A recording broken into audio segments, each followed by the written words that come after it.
Jambo na karibu tena mtazamaji wa The World News katika kipindi hiki cha ulimwengu wa siasa. Mimi ni Adam Hussein. Urusi imefanya mashambulizi ya kikatili kwa kutumia makombora yake ya Oreshnik kushambulia vituo vya kamandi vya jeshi la Ukraine. Hili lilikuwa ni jibu ambalo liliagizwa na Rais wa Urusi Vladimir Putin kwa mashambulizi ya kigaidi ya jeshi la Ukraine dhidi ya vituo vya kiraia vilivyopo kwenye eneo la shirikisho la Urusi, Wizara ya Ulinzi ya Urusi imeripoti. Katika kujibu mashambulizi hayo ya jeshi la Ukraine dhidi ya vituo vya kiraia, Rais wa Urusi Vladimir Putin aliagiza mashambulizi mazito na ya kukera nchini Ukraine. Na jeshi la Urusi liliamua kutumia makombora ya Oreshnik katika kuhakikisha inalipa kisasi kizito na kisasi cha kukera. Urusi ilitumia makombora si Oreshnik pekee, lakini ilitumia makombora ya Iskander, Kinzhal na Zirkon katika mashambulizi ya usiku kucha katika vituo vya amri vya kijeshi vya Ukraine, Wizara ya Ulinzi ya Urusi imesema. Katika kukabiliana na mashambulizi ya kigaidi ya Ukraine kwa malengo ya raia nchini Urusi, jeshi la Urusi lilianzisha mashambulizi makubwa kwa kutumia makombora ya Oreshnik, Iskander, Kinzhal na Zirkon, makombora hatari ambayo Urusi iliyatumia mara chache sana katika vita nchini Ukraine. Hata hivyo, Urusi ilitumia ndege zisizokuwa na rubani kushambulia vituo vya amri za kijeshi za adui, kambi za anga na majengo ya uzalishaji wa kijeshi na viwanda nchini Ukraine, wizara hiyo ilisema.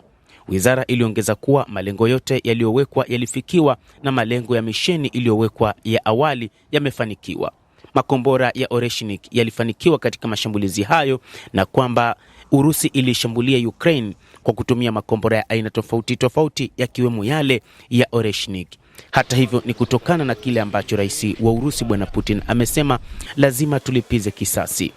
Mashambulizi makubwa ya makombora na drone dhidi ya mji mkuu wa Ukraine Kiev yamesababisha vifo vya watu 4 na wengine wengi kujeruhiwa vibaya.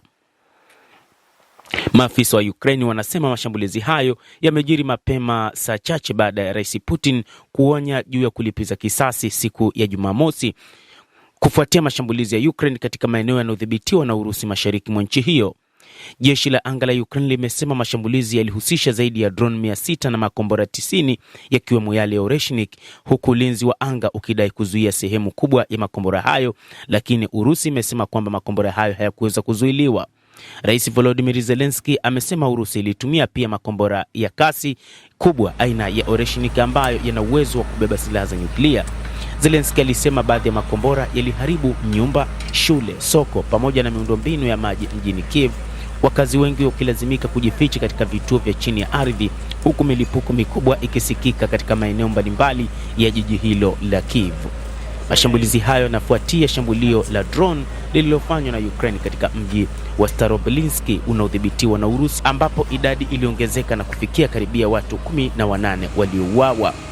Mtazamaji wa The World News, hiki ni kisasi kizito kinachotajwa katika nyakati hizi ambapo matumizi ya silaha nzito ambapo Urusi ilitumia matumizi ya silaha nzito yakiwemo makombora yake ya Oreshnik ambayo ni hatari zaidi, lakini pia makombora ya Iskander, makombora ya Kinzhal pamoja na Zirkon, pamoja pia na ndege zisizokuwa na rubani kushambulia maeneo mbalimbali nchini Ukraine. Mtazamaji, endelea kutufuatilia ufahamu ni nini ambacho kinaendelea wakati huu, na katika kipindi hiki tumegusia zaidi vita huko nchini Ukraine baada ya kile alichokitaja siku ya Jumamosi Rais wa Urusi Vladimir Putin kwamba lazima atalipiza kisasi kutokana na mauaji ya zaidi ya watu 18 katika baadhi ya maeneo ya shirikisho la Urusi. Endelea kutufuatilia, lakini ni kusihi usisahau kulike, usisahau kucomment, kadhalika usisahau kusubscribe channel yetu hii ili upate habari hizi kwa mapana kupitia The World News.